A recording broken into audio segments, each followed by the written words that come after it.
L-awtorità tal-ippjanar approvat il-bini tal-lokanda f'forma ta' guest house f'żona bejn is-Swieq u San Ġiljan. L-approvazzjoni waslet minkejja li fil-laqgħa preċedenti tal-Planning Commission kienet ittieħdet pożizzjoni kontra.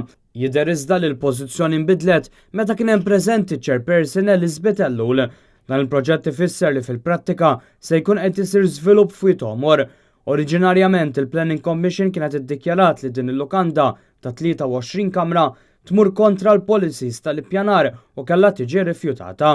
Ironikament id-deċiżjoni ttieħdet l-għada li Joseph Muscat fuq Facebook ħareġ filmat fejn fost oħrajn jiftaħar il-gvern salva Witomor.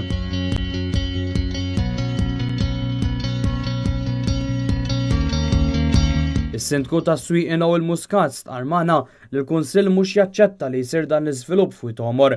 NetNews informat li hemm possibilità li l-Kunsill jappella minn din id-deċiżjoni.